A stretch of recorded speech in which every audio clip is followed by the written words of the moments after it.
on Cageside. Did I blow everybody's eardrums out? Matt Roth used to do that. Shout out to my old friend Matt Roth, who Gino totally fucking just pushed off the ledge. I did no such thing. Gino's in a bit of a. He's feeling himself this morning, as some of my friends would say. I don't know that I'm feeling myself so much. You're a little bit feeling yourself, yeah. I'm a bit sassy today. He is. He's a live wire. Right off the bat, folks, I upped the offer to $48, and it did the trick. Yep, I sold out. I didn't buy in. I sold out. I now know what he calls his wife. And I am now selling that information for the low price of $248. Whoa, that's a bargain. That's right. That's high finance. If I purchased the information for $42 and I'm now selling it for $248. You are a shrewd businessman. That's profit right there, Sean. If I buy it for $248, will you not tell anybody else? No, or is that blackmail? You've confused me. I know. I've confused myself. Is that black? I don't know. Interesting. I'm not a criminal. Well, you're putting it out to the highest bidder, so I guess it's not blackmail per se. It might be some sort of extortion racket, though. I will say, however, I do know now that is a shoot, and now everyone can stop offering money because you'll never know. I'll never tell. I won't do it. I also won't tell you what the grades mean. Raw got another M. Another M. Everyone's, oh my God. Here's a comment that actually got left. Okay. This is indicative of the whole fucking thing. So it's, I gave Raw a C, right? I give Raw a C, and it's like, it's clearly a D. I mean, I don't know how you get to a C. I mean, you talk about, Chicago. Yeah. So I'll give it an M. Second week in a row, I give it an M, and here's a comment that gets left. I shit you not. If you're going to troll, that's cool. I support the troll, but, you make it interesting. You switch up the troll. So we've moved from, I'm going to criticize the grade you actually give, to, I will appreciate your trolling, but I want you to change how you're trolling. Which speaks to the larger point, which is, dear reader, if you're listening, fuck you. I thought you were going to go with go fuck yourself, so you caught me off guard.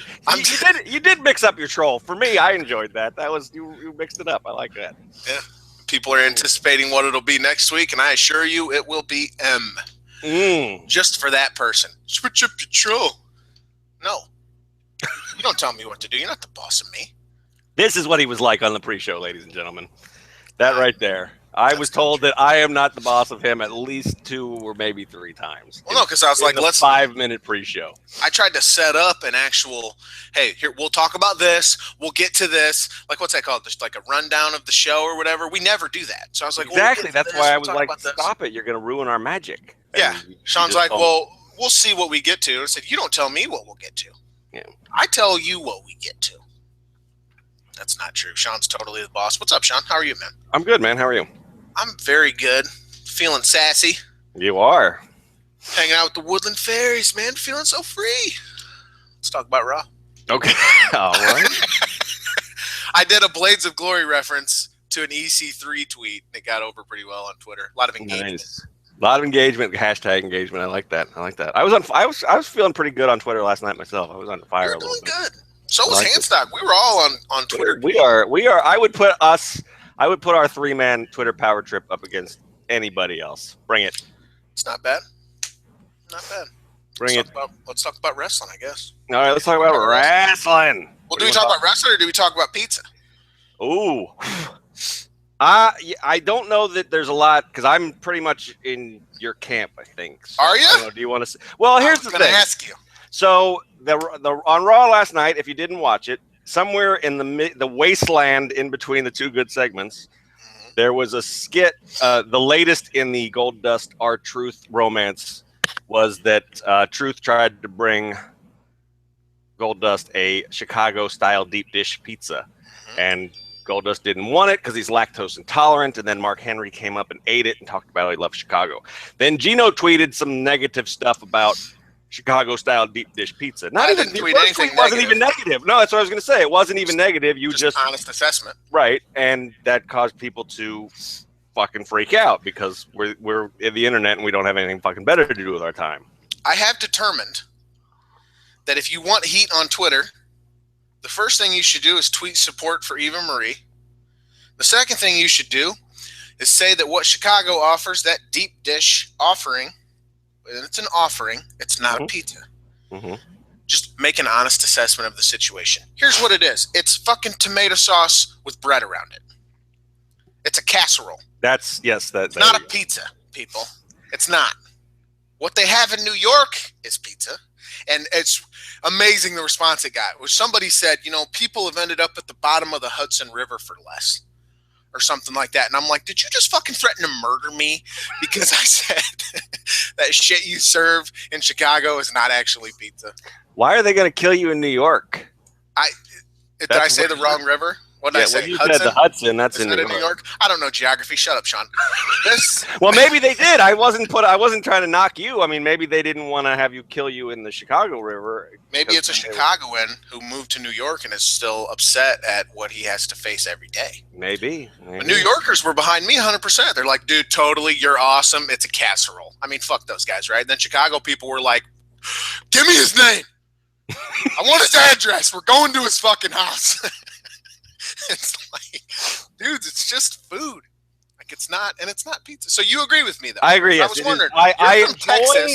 I enjoy a very nice Chicago-style deep dish pizza every once in a while when I'm in that area, but it's not pizza. It's a pot pie or a casserole. Yeah, I mean it's. Yeah. I've been to Italy. What we serve here isn't exactly pizza, but it's a lot closer to what Chicagoans. And that's just a gimmick too. You can get real fucking pizza in Chicago too. All these people who are like, "Oh, we all just eat that fucking meat heart attack in a box." No, you don't. You have regular sliced joints just like everybody else. So shut up. You actually have pizza, and then you have that bullshit that you serve. And if you want to go to Chicago, you need to get a fucking hot dog or an Italian beef anyway, because that's where it's at. Exactly. Midwest, heart attacks everywhere. Yes. Furthermore, and I don't even agree with you. So, well, it's still good. No, it's not. It's garbage. It's trash. It's disgusting. It's nasty. And if you should feel bad. I mean, I couldn't eat it every day, but it's not. I mean, how can you go wrong with a big fucking bread bowl full of meat and sauce? That's good. That's just good eating. It's as though someone puked in a trash can and served it. You know what it is? That's good eating too. I mean, if you're hungry enough. You know what it is, and it's a good segue into the next thing we have to say. Okay. It's not as good as Brooklyn. No, not. Nope. It is not as good as Brooklyn, and that leads me to announcement 1. And no, we haven't said a word about Raw, and who gives a shit? Fuck you. Click out then. We have more than one announcement? What did I say? Announcement 1? You said announcement 1. Oh. Which led me to believe there would be an announcement 2, which I don't know. Maybe there is. There is no announcement 2. Shut up, Sean. Announcement. Cageside seats. Fuck. The greatest announcement ever. Side seats. Fuck you, Sean. Cage side seats shirts are on the way. Literally about 45 minutes ago, I greenlit an incursion. No, I'm sorry. I greenlit the very first design for a cage side seats. I can't say those fucking words together. I guess not. I know. I'm having a seizure. Call it CAS. CSS. I can't see it. Damn it. It's contagious. What is wrong with us, dude? I don't know. We have some sort of word. But it will say, what's the design? What is it that the inspiration for it, Sean? Because they're not going to see it just yet. Probably within, I think, 2 days. It'll go up maybe Wednesday or Thursday. Yeah, I think that's. It's the not as good as Brooklyn. Right. Seats with the established 20 whatever. Yeah, I don't know. Yeah, did we even get the year right? I don't know. Well, I changed that. Oh, okay.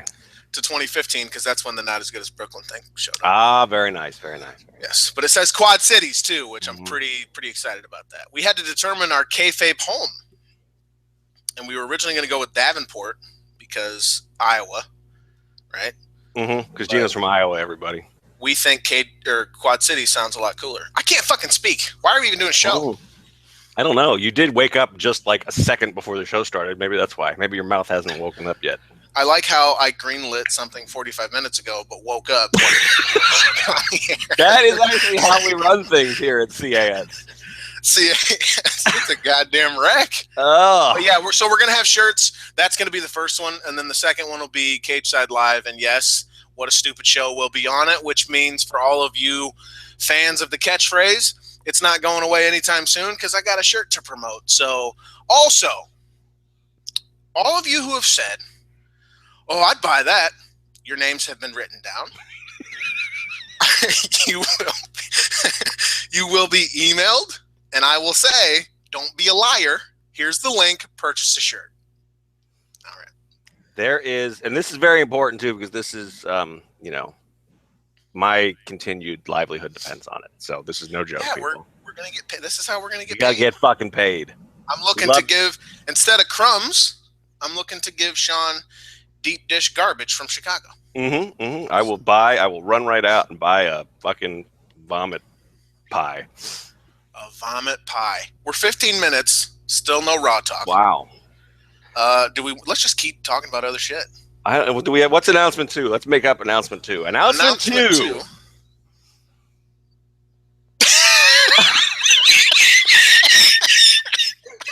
Cageside Live 33 will be in Orlando, not Minnesota. I don't know. Why people are fucking freaking out that they're not going to Minnesota. Who gives? Were you aware of this? Really? Yeah, me neither. No, I don't care. No one cares. Mania sucks. Roman Reigns' nose looked really good this morning. Was he there? Yeah. Wow. Wasn't it Raw? But he was in Orlando. In a suit with a nice nose. Oh, I will say, announcement 2. We're going to have, for the first time, someone's going to join us to break down Raw in a couple weeks. It's not the first time. It's the first time someone will have joined us for this show where we break down Raw, isn't it? I'm pretty sure it is. I thought Tanya came on after Raw. SmackDown. That was after SmackDown. You sure? Totally sure.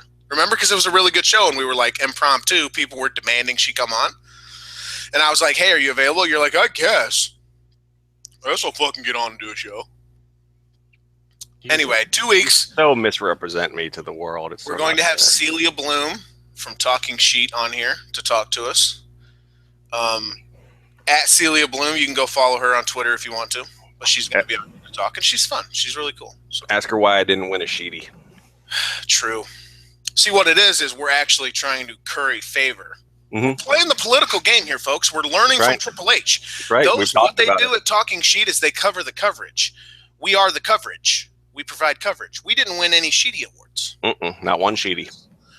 Article of the year, all that other horse shit. Which is almost a bigger travesty as the lack of Slammy's the New Day one. Almost. This is true. Or Neville winning Breakout Star of the Year over Kevin Owens. Let's finally talk about Raw.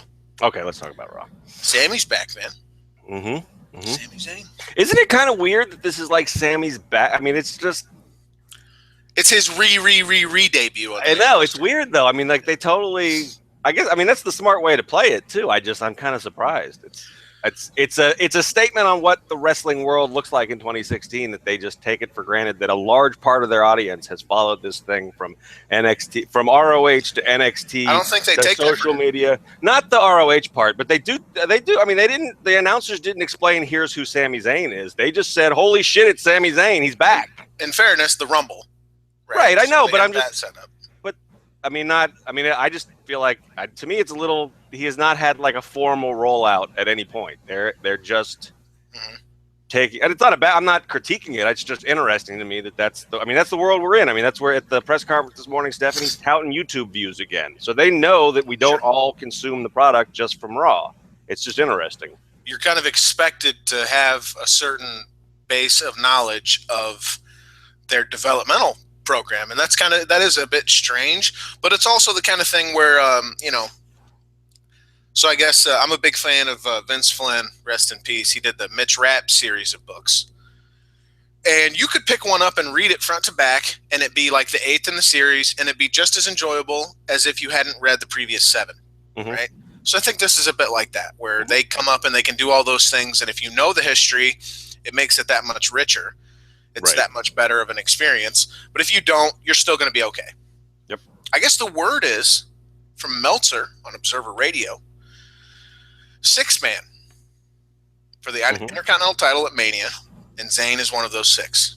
Obviously, Owens would be the other. I don't know who are the others. Maybe Ziggler, I guess. Maybe Ziggler and Miz are the 2 they've been talking about. Neville, Stardust. Neville and Stardust. I mean, the thing with Show is apparently he tweaked his knee over the weekend, and he wasn't on Raw last night. So maybe there's something to that, because they were building that up as a feud. He tweaked his knee at a house show? Yeah. I did not see that. Yeah. Interesting. It was out there. Interesting. It might have just been like a Reddit thing, but somebody said that he like hobbled to the back after a match on Sunday. I think it was Sunday. Anyway. Well, he wasn't there, and I mean, it's hard to see where he would fit in a match like that, especially if it's as Meltzer originally said, all the good workers make it the work rate match. Are you going to be upset when it's not just Sammy versus Owens? No, I am firmly in the camp of it should not be Sammy and Owens yet. You build that shit. This is a perfect way to tease, to sell their story, to explain why they hate each other, to get some big spots in, to have either neither of them win or one of them win without pinning the other one, and build towards. I mean, for me, as a guy who has followed them from Ring of Honor to I feel like we're destined to do this forever. Their first one-on-one at Mania should be a big fucking deal. It shouldn't be something that they put together in 3 weeks. I have no doubt that they could sell it, that they could make it really compelling, but I want it to be a bigger deal. So I don't understand the reaction that was like, oh shit, it's a multi-man. That sucks. Why won't you just do what we want and give us Owen Zayn? I think what we really want is Owen Zayn with a huge build for a big title down the road, not now. You know, it's interesting because never in a million years are they going to headline a WrestleMania. But if there's ever a feud to do that, isn't it this one?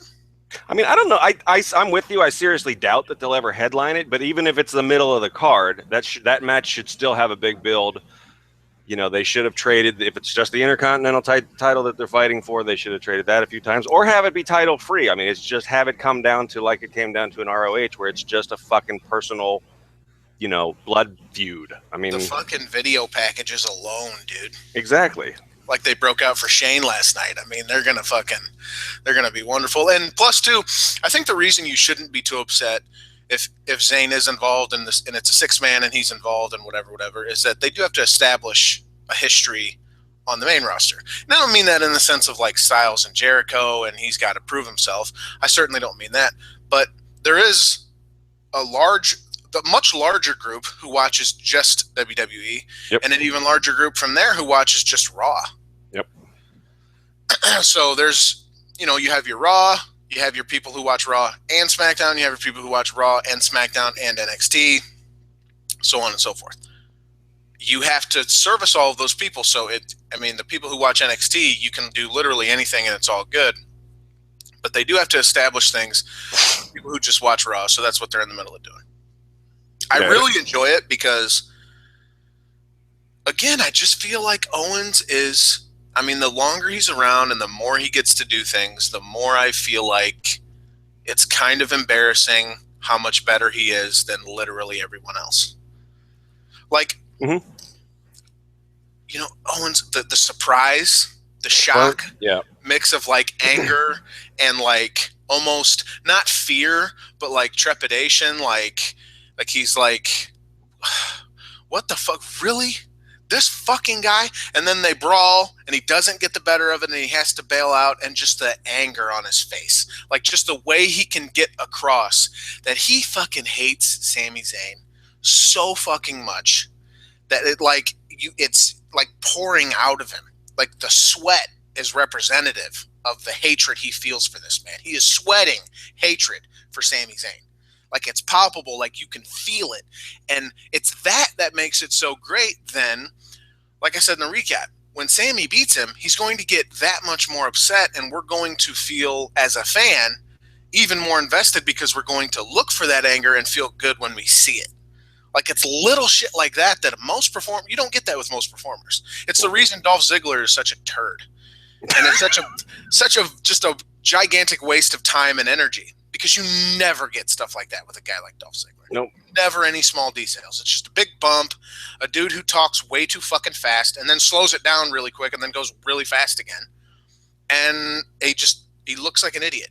And you'll never hear a Kevin Owens or Sami Zayn promo about how they want to steal the show and how they're the best. I mean, all that sort of like wink, wink behind the curtain. The meta bullshit. Yeah. Yeah. I would to second what you're saying and also do something I don't usually do, which is tip my hat to Kevin Dunn.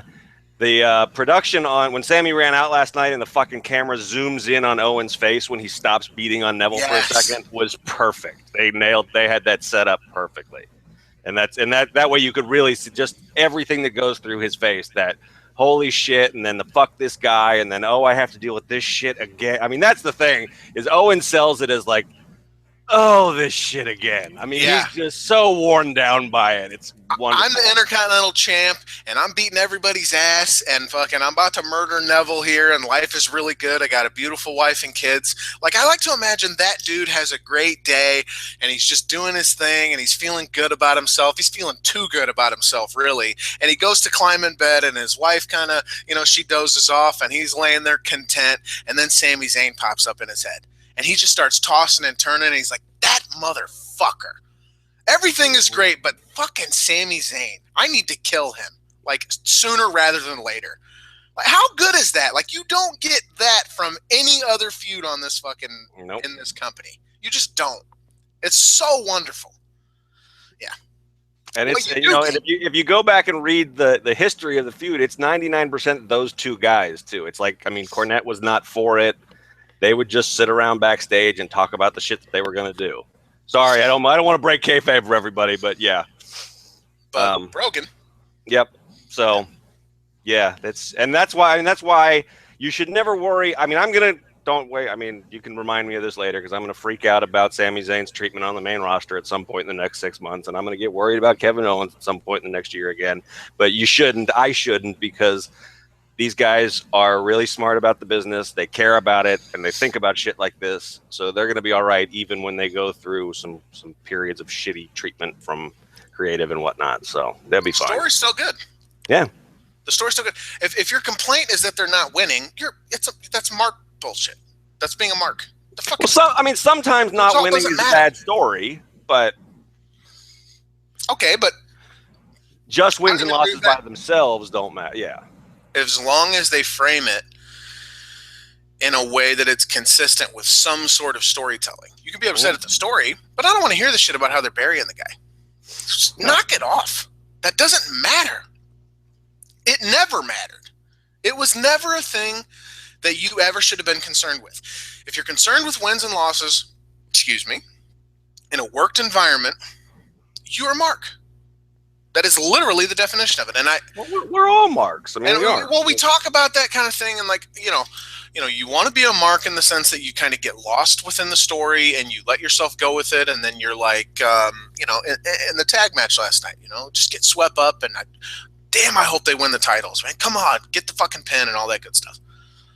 It's a good thing. But when they don't, you don't like rush to fucking Cageside seats and get on there and go, I can't believe they're burying him. They made a shirt for just 2 weeks. This is so dumb. They're obviously trying to kill Styles' character. It's like, you got to stop that shit. Because they're telling a story, and it doesn't matter who wins and who loses. Are they raspberrying them or strawberrying them? That's a good question. See? One I won't answer. We need a shirt that has the levels of burying.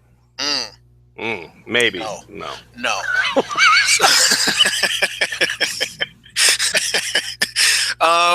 Yeah.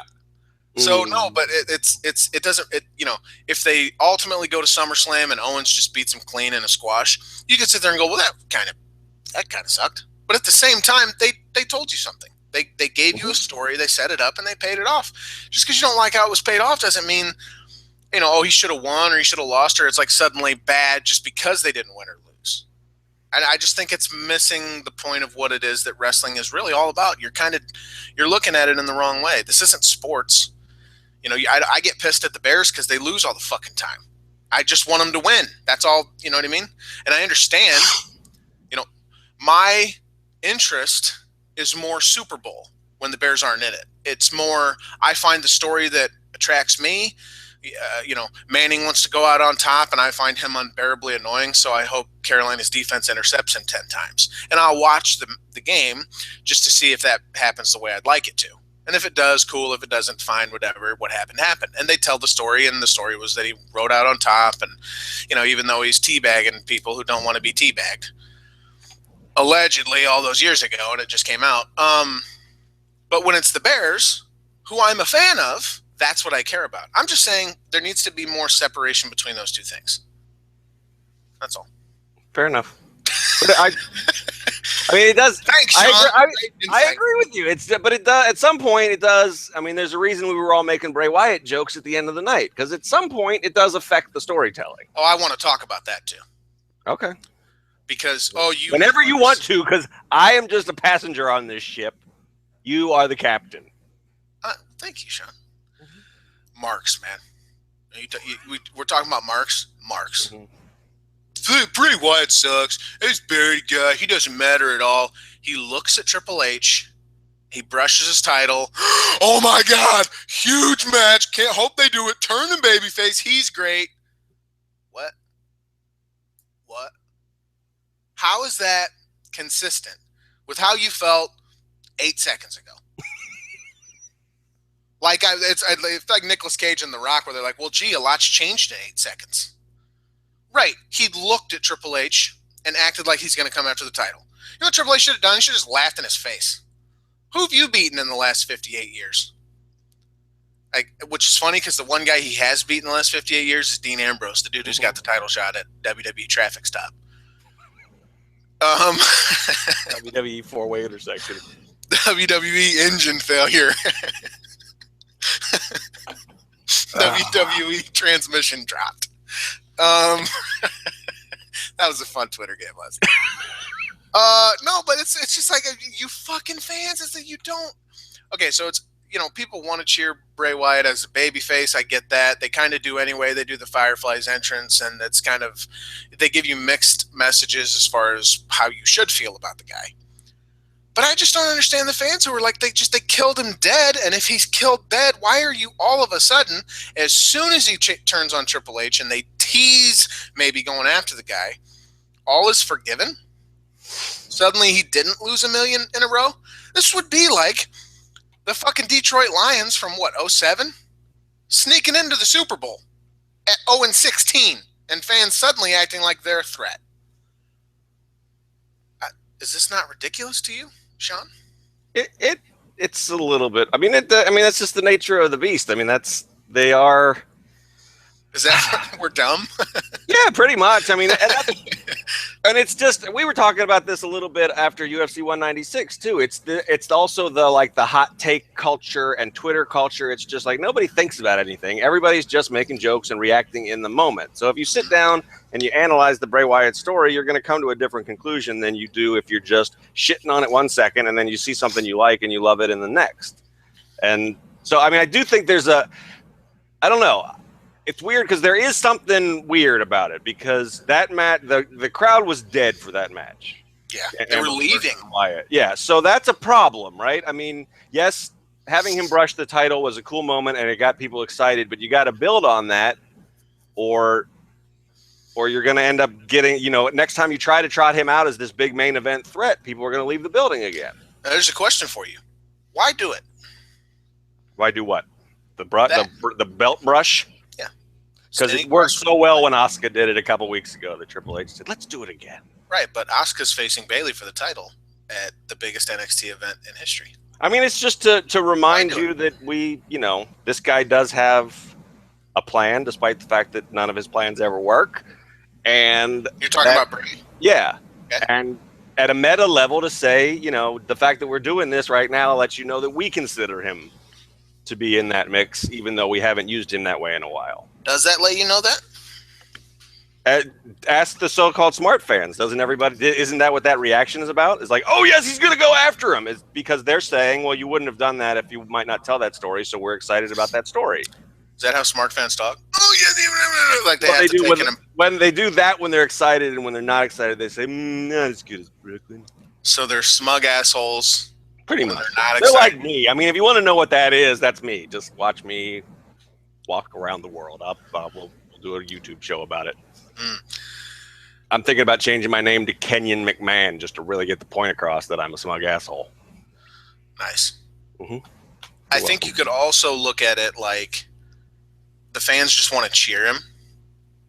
Any chance to do that, they'll support. And with how he's been booked as a heel, excuse me, they'll go against that or respond with apathy like they did last night, trying to beat the traffic. And people said, in fairness, there's construction and it's Illinois and it's Chicago. A lot of people there, big event, big night, whatever. You got to get out of there earlier than, normal. But you don't, if you're interested, you'll stay. You'll deal with that if there's something that actually makes you want to stick around. Mm-hmm. And you don't want to stick around for Dean versus Bray first, because we've seen it a whole lot. Yep. And yeah, but it's interesting to me because I wonder if it means maybe, because they do this sometimes too, they test the waters. Mm-hmm. And the return was immediate. Like, I thought that was loud and clear. We want to cheer him. Yep. We'd love to cheer him against Triple H for the title. I don't even think that means Triple H is going to retain. But I think it does mean, or at least make it possible, or not make it possible, but it makes interesting the idea that there are a lot more options if Roman wins and goes heel than there are if he wins and stays babyface. Because who the hell is he going to feud with? Kane. Everybody knows it's going to be Kane. I'll quit. But you're just supposed to go with the story. Why are you like that? Good point. Because I guess if you're reading a book and you're just 4 chapters in and everything about it's boring and dull and dumb, you just bail. Yeah, no. But the point with Sammy and Owens is everything is good, but the end result is the guy that you wanted to win didn't, and you say it's bad, you're an idiot. You know what I mean? Yeah. It'd be like watching The Mist, and because he kills everybody at the end instead of saves them, going, spoiler alert. Bad movie. It came out years ago. I know. I'm kidding. Calm down. Settle down. Sean, I love you. It's okay, boo. It's okay. Yeah, I love you too. Yeah. So yeah. Anyway. What's funny? The other stuff on this show, there was some really good stuff. The tag title match was really good. Mm-hmm. Mm-hmm.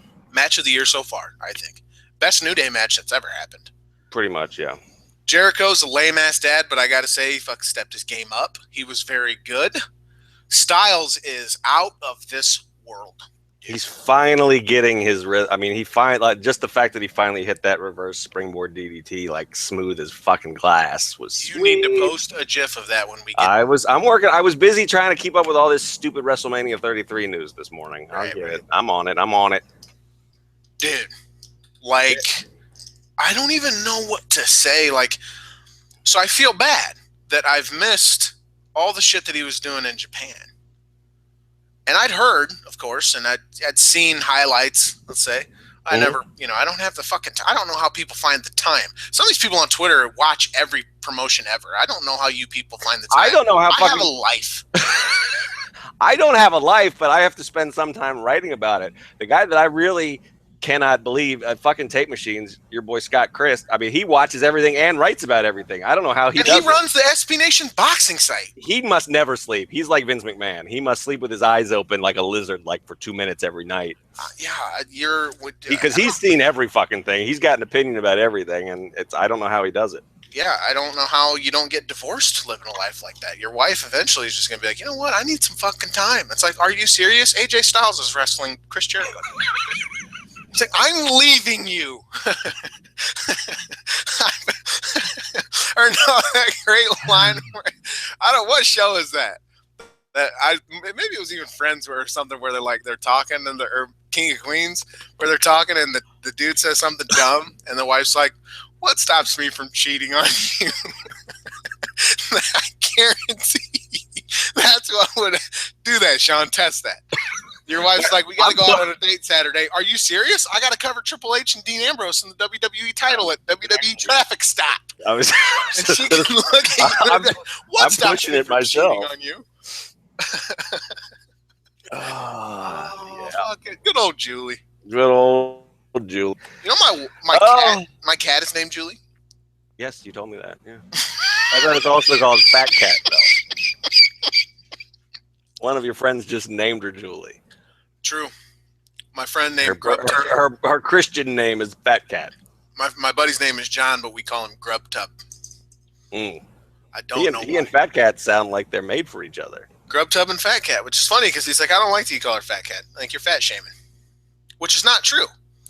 Because I don't know why she's saying a cat and she can't be shamed. I mean, that's one reason.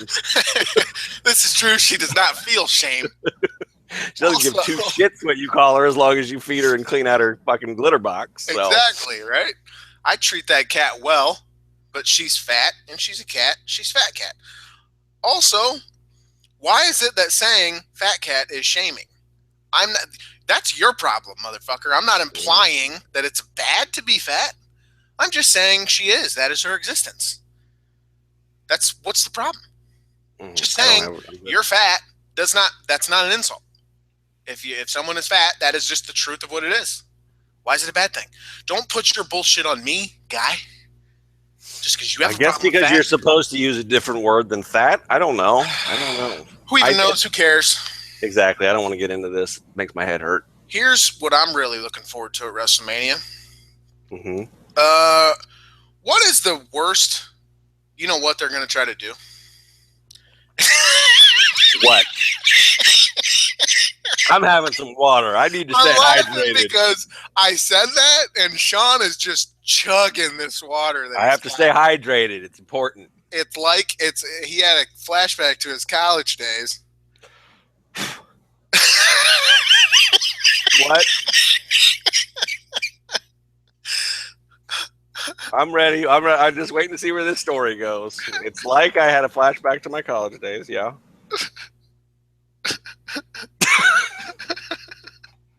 It's not going anywhere. I'm done. All right. Weeping Gino Morasco. Would somebody make a gag account called Weeping Gino Morasco? It's because that's what he's doing now. It's not wheezing. It's weeping. I'm trying to get it together so I don't die when I start talking to you. What else is there to even talk about? What a stupid show.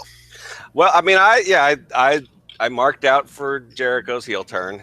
I thought, and I think although I admit I agree with everybody that some of the cool dad babyface Jericho stuff was fucking unbearable. It all someone write that down. It all leads up to this. It all paid off when he's fucking calling him a son of a bitch and fucking code breaking him 16 times and rolling up a shirt and sticking it in his mouth. You fucking little flippy flop, bad haircut, Mark. Shirt sucks anyway. It does show. It is a horrible shirt. It's one of the worst shirts I've ever seen. And I hope we'll never have a shirt that bad. This much I promise you. There's going to be kids in some sort of tornado ravaged county in Missouri wearing that shirt because they're going to be the Red Cross is just going to bring it in for people after a tragedy. I like how you did that, Sean. Good job. Thanks. I know you were going and you thought of me and you didn't go there. That's right. Good stuff. Going to Quad Cities. So I thought, like you said, I did. That was like the best. That was the best New Day defense, and I don't mean that as a knock on Kofi and Big E, although I guess they own some part of it. But for some reason, none of their feuds have. Well, Vidance brought up the TLC match. What now? Vidance brought up that they were involved in the TLC match when Kalisto did the Salida del Sol off the ladder. True. Maybe that. Yeah, I mean that. Well, I guess I would then count this as a one-on-one match as opposed to that. Sure. Or 2-on-2. Their best straight-up tag match. And like I said, some of that is just because there was a good story going into this. I mean, we had seen they built it up. We don't know. I don't know what the hell New Day's doing. I don't know if they're faces or heels or what, but yeah, I thought that they had a really interesting. They could have taken this into WrestleMania, and originally I would have said, "Wow, I don't know that I want to see that," because I just think there's more. I think that's a valid complaint to say, "Well, I don't know that I want to see New Day versus Y2AJ because Y2AJ sucks. The name's stupid. I don't like that they're together after the story they just ran. Whatever. I mean, those are I think valid complaints, but also it's more valid because you could say, oh, I want Styles in a singles environment where he can really show what he can do. Well, and then they had this match. And by the end of it, I was like, do it again. like for the next few weeks, and then do it as big as possible at WrestleMania. That'd be fucking wonderful. And then do the Jericho turn on that stage. Or not? Yeah. So now I'm upset. Yeah, I hadn't thought about that either. Right? Yeah. Yeah. Now I'm upset that they did what they did, what I originally thought I wanted, which is amazing, and that's getting all worked and turned up into it. Mm-hmm. So, but yeah, it's kind of the quiet truth about New Day is they don't have good matches, and I'll be goddamned if fucking Jericho and Styles didn't go out there and give them their best match ever. That was great. And it's not, and like I said, I don't think it's that they're not capable of good matches. I just think they haven't really. Their matches are more about like what Xavier's doing with the trombone on the outside than what's going on the inside. Big E's been killing it. Kofi's a good worker. If someone who might kill anybody at any given moment, not really kill them, calm down everybody, but might kick you right in the face. He's hurt some people. Yeah, I mean he works close, and but they're good. I mean, yeah, they're capable of having good matches. It hasn't been like the focus of their feuds or their matches. So last night it was keeping up with two guys that are, one who still is one of the best in the world and one who has been called that at different times in his career. So yeah, it was good stuff. It was good stuff. Yeah, that was. I like Jericho's backstage promo too, teasing, I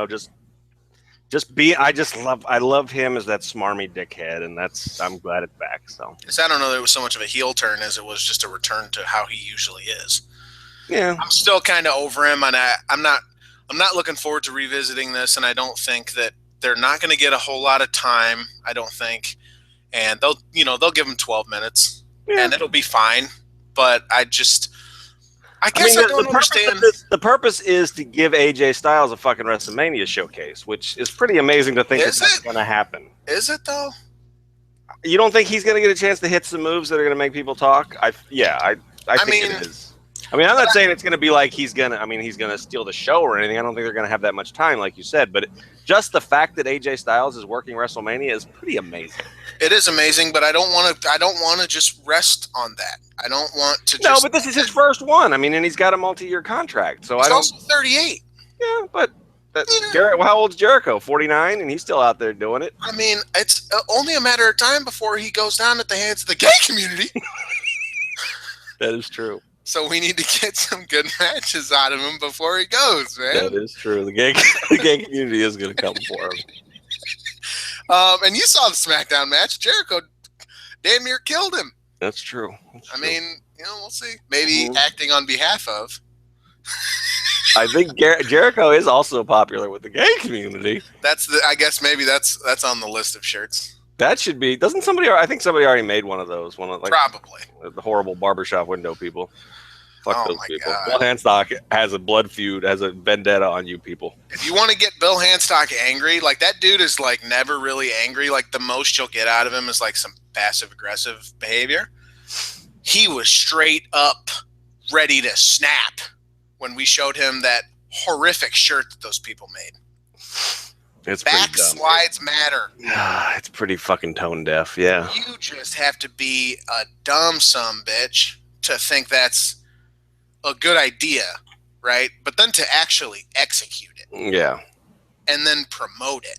I mean, they're just a failure on every level here. And I showed Handstock, and he fuck those people. Seriously, fuck them. I was like, wow, that's as mad as I've ever seen you. Mm-hmm. No, but seriously. Fuck those sons of bitches. He was fighting. Those were fighting words. Then he went to Twitter and said the same thing. He even tagged them. Fight, Handstock, fight. He's coming for you. He's really mad because Total Divas tonight is all about Brie Bella buying a scooter. Jesus Christ. That commercial last night made me want to fall off my couch. Man, Nikki's upset she's buying a scooter. Daniel Brie doesn't care. And Daniel Bryan is in the middle. What a stupid-ass show. He does not want to be told how to live by Nikki and her scooter-shaming ways. Hey, you don't say that, Nikki. You don't say that. We're buying a fucking scooter, okay? I have never been happier about my decision to never watch Total Divas than I was after I saw that commercial. They had 591,000 viewers last week, and they're like, you know what? But we're okay. Because the scooter episode's coming up. Isn't this like the mid-season finale? Is it? Oh man, that'd be even better. If it's the scooter drama. What's the plan for the mid-season finale? You ain't gonna believe this. Bree's gonna ride a scooter, and Nikki is not gonna be happy about it. She's not having it. She's going to voice her concern to Daniel, and he's gonna get real mad about that fact. Hey, don't tell me about the scooter. I may break my vow to never watch that show tonight just because I want to see this. I want to see the scooter drama play out. I got to know. They teased at the end a crash. Bree is going to crash and burn at 7 miles an hour.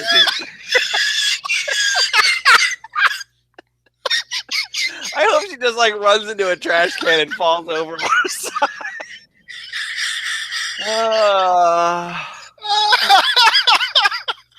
Man, what a stupid show. He just hits a little trash can and falls over in like slow motion. And Nikki runs to help her, all while blaming Daniel. Takes her heels off. I told you, Daniel! I told you! How could you do this? You should have listened to me. That's 7 miles an hour, he said. The producers are running, the camera's shaking and shit. Just drop it. It's a shoot. We got to run up to Bree, and there's like a very minor cut on her knee. Oh my God, are you going to be able to wrestle? Oh, I hope not. What a great show that is. She lost last night. Bree lost last night to Ocean City Lana, who returned. Still traumatized over the scooter accident. It does take a lot of getting over. Oh, man. I bet she's still in mental and physical therapy for this scooter incident. She found out Brian had to retire and was like, fuck this, I'm getting a scooter. Oh, man. All right. Why is she feuding with Lana? Because something about one of their, I don't know, something about back hair.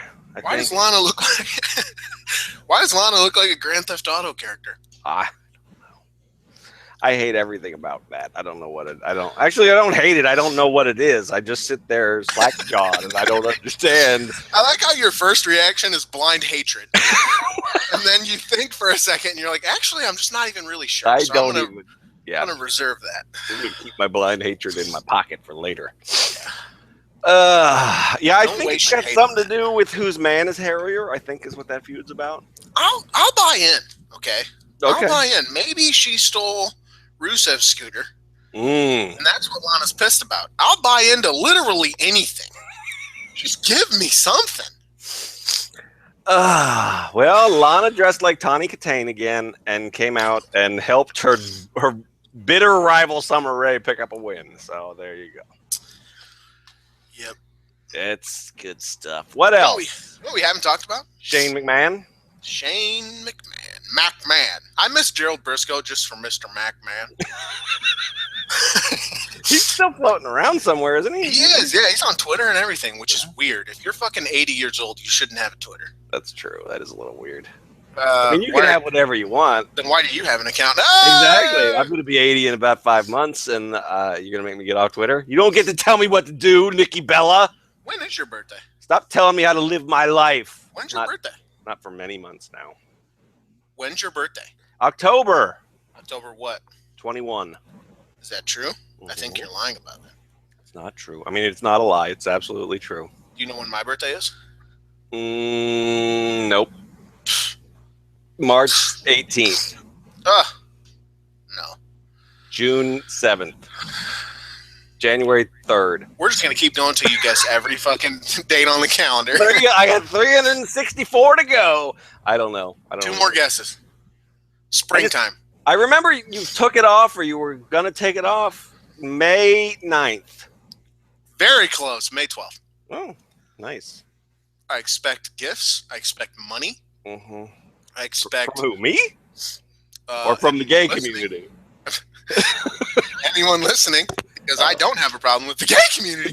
The gay community? That'll never get old. That shit's great every time, dude. Shane McMahon. How did we get on our why were we talking about our birth? Oh, Gerald Briscoe. That's how we got there. That's nice. Yeah. Why are we talking about our birthdays? Our birthdays. Our birthdays. So Shane versus Undertaker It's still happening. is going to be a really bad version of an MMA fight. Is it not? If Shane's knees are any indication, yes. I think Shane thinks he's Anderson Silva, but he's actually like, I can't even think of a mixed martial artist who is as bad as he is. CM Punk.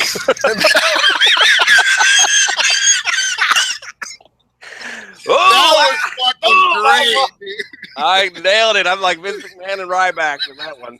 Oh, that was fantastic, Sean. Beautifully done.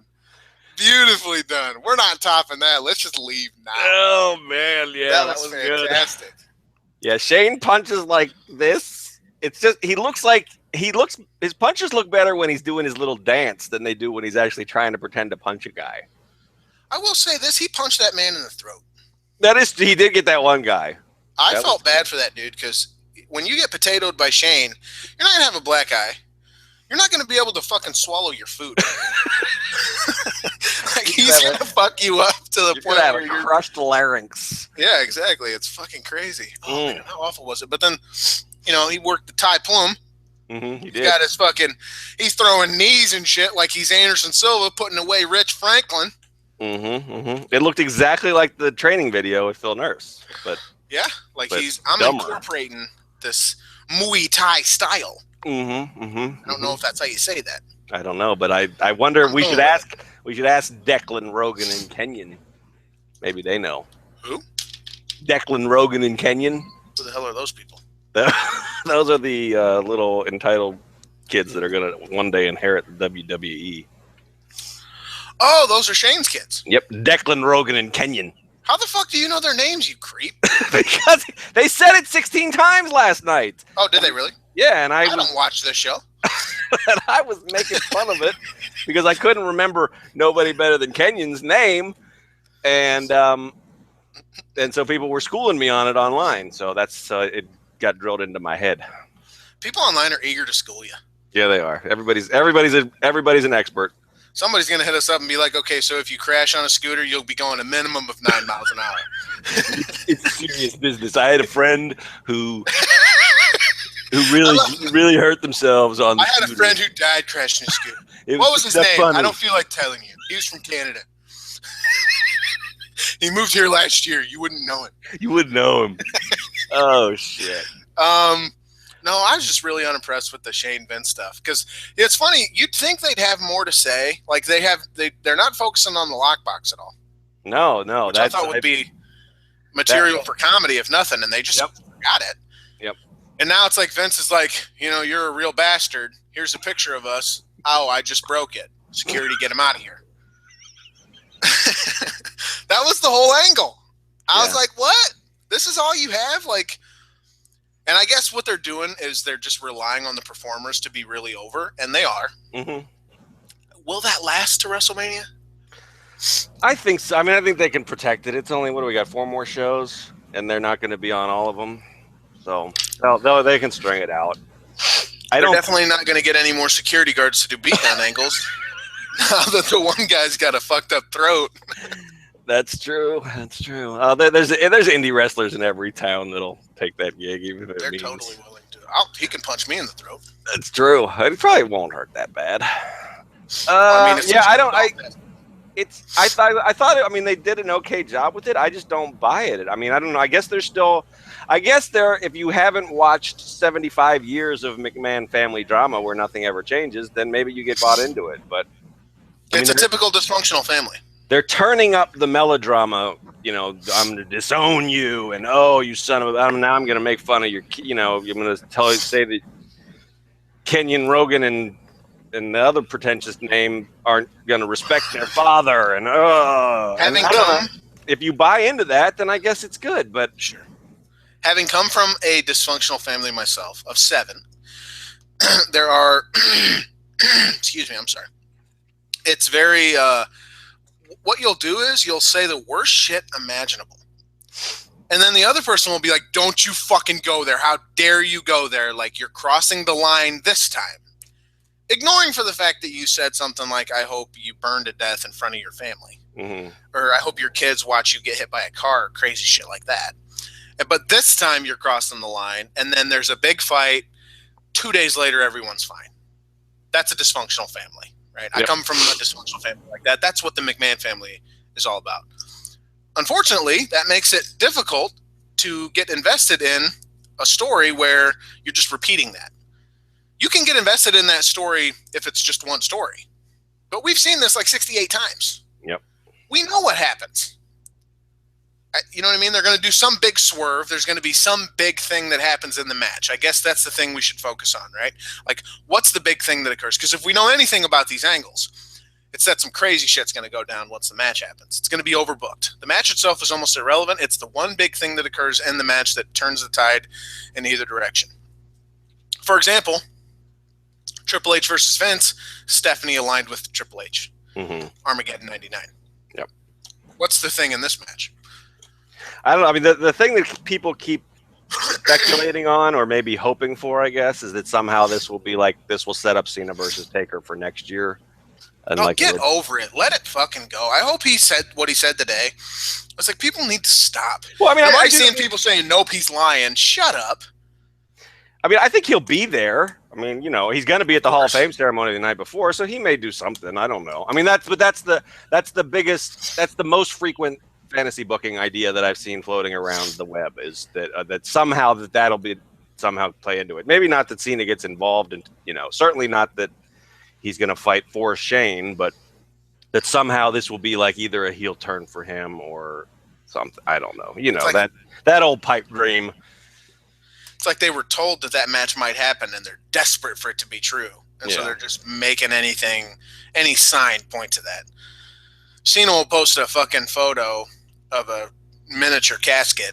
People will think he's like calling Undertaker short and he's going to bury him. And it turns out he's just like burying a dog or some shit.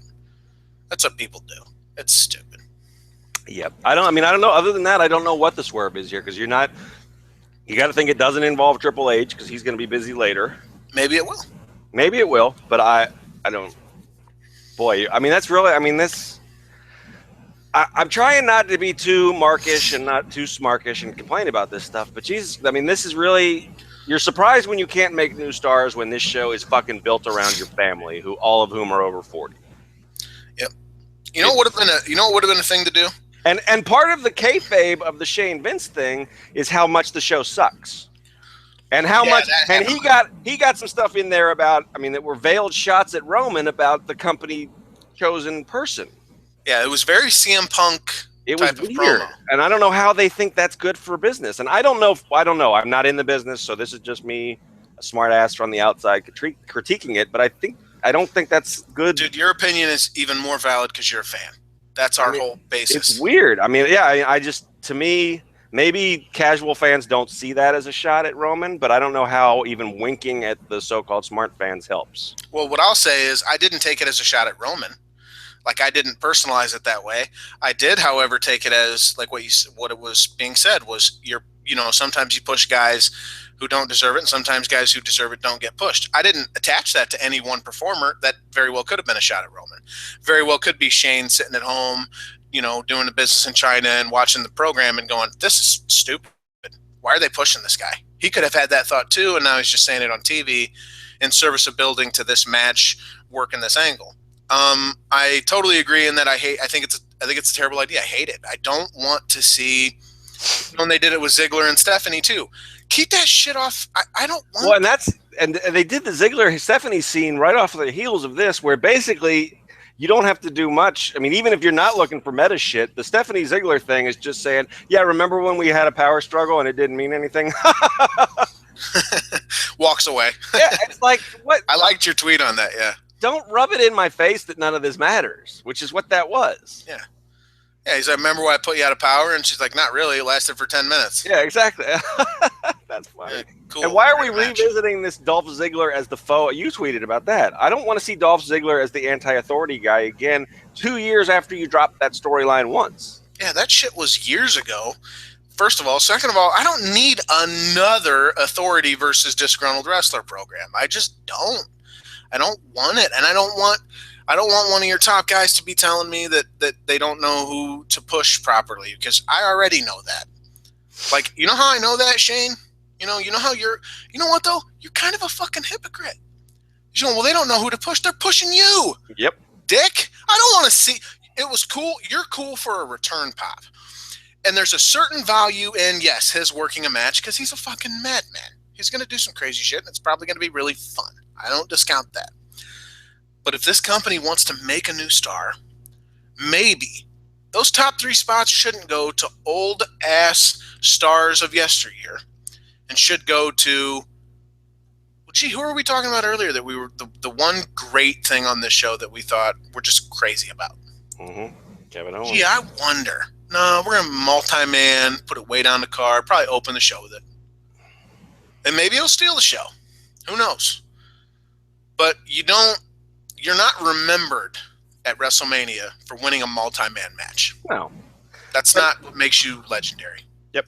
And that's like, and we say, oh, maybe they'll steal the show. And I don't mean it as a knock on them, but there were some great early show matches in last year's Mania, but you don't remember any of them because Mania makes Raw feel like it's a half-hour sitcom because it's so fucking long. Yeah. And you don't. By the time it gets dark, and I mean, it feels like it's an entirely different show. You're going to talk about whatever happened at the end, not what happened at the beginning. It's just true. And it sucks that's, I mean, I would have loved to have, I know it, I mean, it was a pipe dream to begin with, but Owens, Lesnar or something like that would have been epic, and it would have been getting behind somebody who could really get people excited about the business. And it's frustrating because that, like you said, I mean, you mentioned it earlier, that video package for Shane was on point. That was awesome. But you're using it to build a guy who's not going to be here in 2 months. And who's already been built and who we already know and already, whatever. All of this is a self-fulfilling prophecy with them. I mean, they do this to themselves over and over and over again. And we got it. Yeah. And you give them credit. I mean, it's like, Handstock says they'll make Mania special no matter what. And that's great. But why do they have to make it so fucking hard on themselves? Why do they have to pull a rabbit out of their ass every March to pull off a show in April? Well, what people like Handstock and these people who are like constantly needing to be optimistic about everything, what they miss out on is that criticism has value, not hate. Okay, I'm not saying just being a hater who hates because you hate your life has value. I don't think that. Criticism does, because it forces you to be better. It forces you to take a look at things and see that, well, maybe we don't have this all figured out. Maybe this isn't the best way to go about it if enough people are being critical of it, right? Because if there's never any criticism, nothing ever gets better. If everything's peachy, you have no reason to improve it. There's no reason to look at it and think that, well, we need to make changes. It's just, obviously it's great and wonderful. Okay, not everything can be the best thing. Not everything can be just this wonderful, great beacon of fucking light. Oh, Mania's going to be a great show just because it's WrestleMania. That's a low bar you're setting there. I mean, Vince could go out, take a shit in a ring, and you can act like it's the best thing in the world just because it's at WrestleMania in front of 100,000 people? That's silly. That's essentially what this is, too, by the way. That's a bunch of it's 2 old men. Undertaker's barely a wrestler at this point. Let's be real. He works once a year. Sometimes twice, 3 times. I guess he worked a few more times this past He's supposed to be teaming with Big Show in United Kingdom after Mania. That's exciting. It's just that's exciting. It just makes you think, dude. Like you said, it's frustrating because it's also like Triple H and all his vanity and all his just. Well, that's what I was going to bring up. Is like, I mean, while you're saying that, I'm thinking, now what if, in addition to just having a show where everybody says it's the greatest thing in the world when an old man comes and shits in the middle of the ring, you also create a product within your own company that convinces everybody who complains that that's the greatest thing in the world that can do no wrong, and you sell them both to everybody, and they pretend like it's 2 separate companies. That would be a smart plan. I hate him.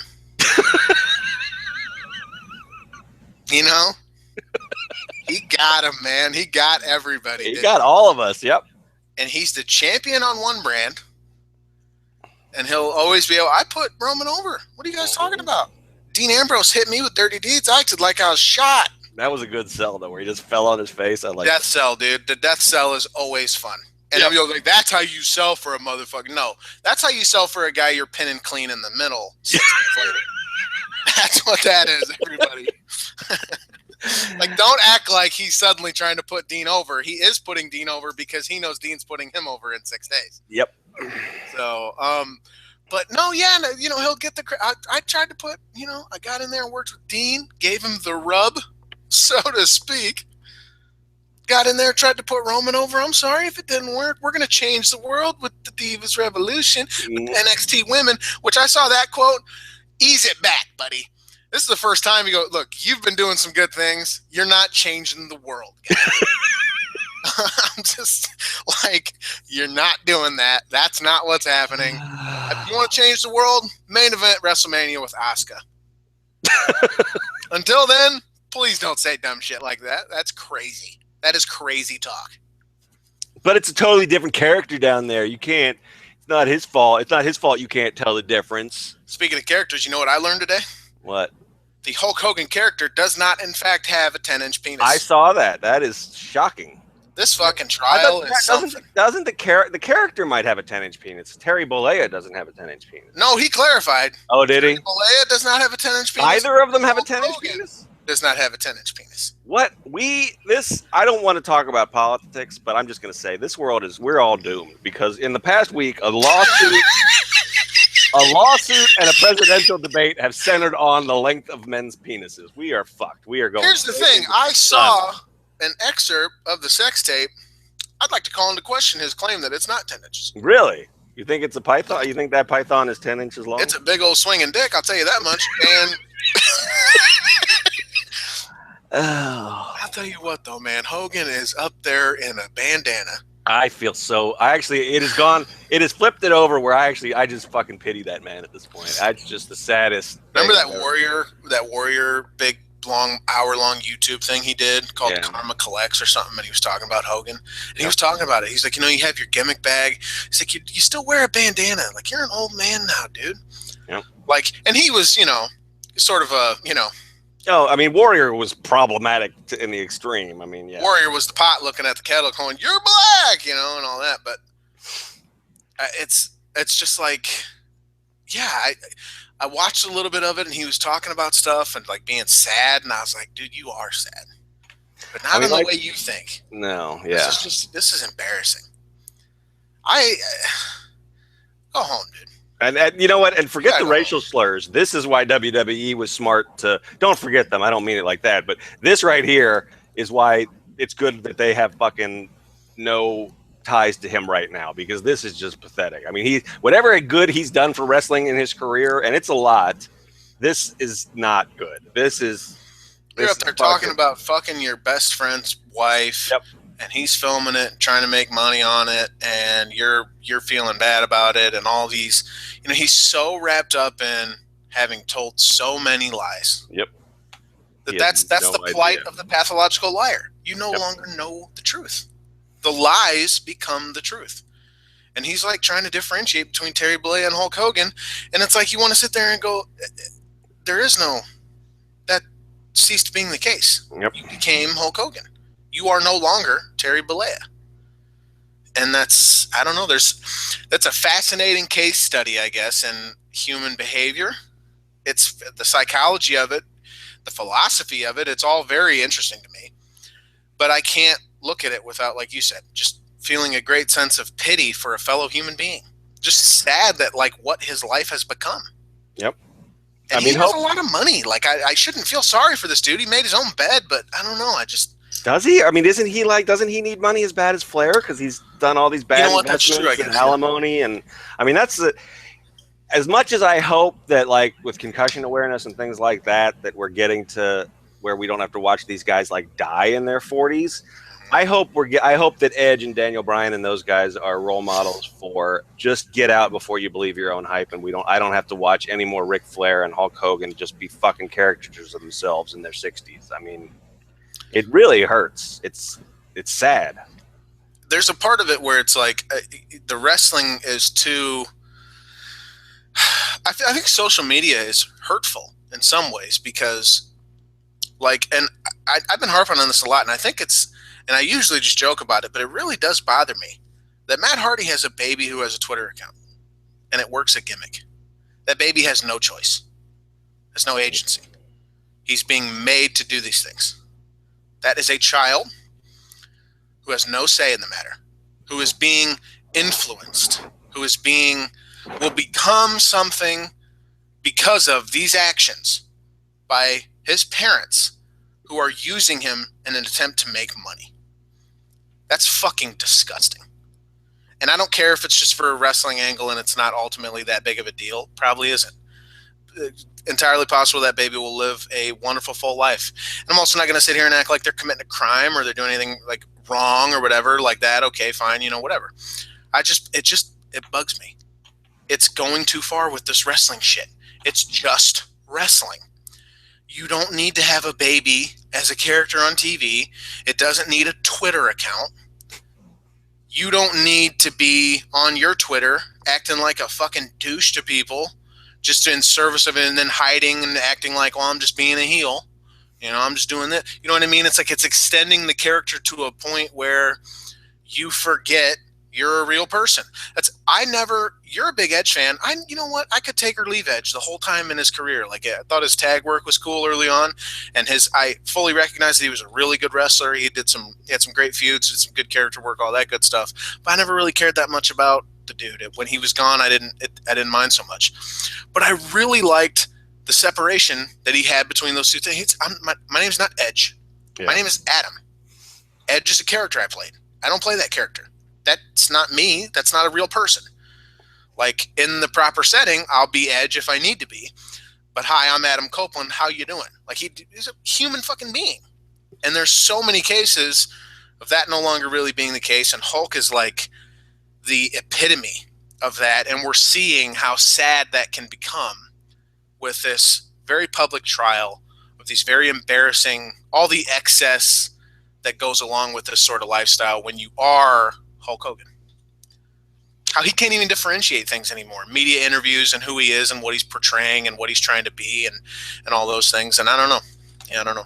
But he can agree that TNA is just a small company. Well, I was working for TNA. It's this little company. They don't matter. They're dumb as shit.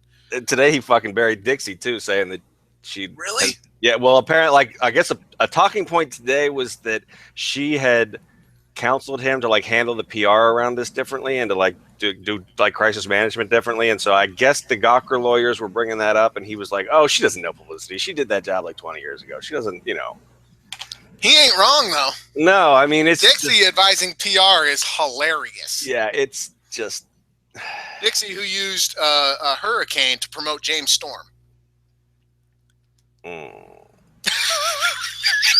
I can't. Anything else from Raw? I don't think so. I think we covered all of it, basically. Oh, you know what we didn't talk about at all? Team Bay. Oh, yeah. Well, that's because that Charlotte, she's a problem. We got to deal. We might have to team up for a little bit to deal with her. She's on fire. Why are they still teaming? They have the shot because now. It's the old, it's their old, Why? Yeah. Why are we pretending like Team Bad is something that they need to deal with? I mean, just if they book that match for you, just go. No, we're not doing that. Yeah, we got the triple threat. Yeah, we got the triple. We're not really going to do that. No, we're not going to do that. Think so? Like they give you the script and you look at it and you're like, yeah, this. Yeah, pull the Austin. Like, nope, my character wouldn't do that. Nope. Yeah. Well, there needs to be more of that. But yeah, it's like this that you have written down here. This is bullshit, and I'm not going to do it. So Charlotte's playing. Charlotte is playing her role excellently. I thought. She looked great last night. Tearing, coming in there and stomping a mud hole in both of them and walking off like it was beneath her. So yeah, she's fine, but it's. There was no time to do anything. The promos were, even Becky was kind of cringeworthy with the promo she cut on Sasha. She was like really Becky overly enthusiastic. Shut it. You know what? People are like, oh, Gino's so thirsty for Becky. Let me tell you this. Becky was in Moline, Illinois, okay, 5 minutes from my front door. Literally, for a house show at the Mark. 5 minutes from my front door. You know what I did? Nothing. Took a nap. Yeah, that's probably the truth. I probably did. I was like, I'm going to go to sleep. I don't give a shit. Fucking house show. I'm not paying much money to go to a house show. Fucking Becky stands. Becky, oh my God. Guys, come on. Some of it's gimmick work. See, they got me doing gimmicks on Twitter. I can't do this. Wrestling's ruining my life. All right, were we done? I would like to be done. Yeah, I guess so. Since we don't even need to talk about me not knowing the difference between fluttering. Oh yeah. That's I don't feel like burying you on that. That's wow. Plus, you just revealed that you don't really care that much about Becky. You just totally busted kayfabe and revealed that you're not a true Becky stan. So wait. I just revealed that I don't care that much about Becky because I chose not to stalk her. Well, you're the one that said I'm not that in. You basically just said I'm not that into her. No, I didn't. Going to a house show isn't stalking somebody. She was in my town, and I chose not to go to see. All right. Nobody said that's stalking. Like over the top, but I'm saying people act over the top about it. Like that's because you're so good at your character, you've completely convinced them that you're a Becky stan. I don't know who I am anymore. I know. It's scary. You know who you aren't? I don't know. I don't know where that was going to go. I was going to try to do a big sign off there, but I just couldn't. That was a big setup for a sign off, and you failed miserably. Yeah, I know. As you know what the show is? What? I don't know. I tried. It's like the gay community or something. What a stupid show. We have 0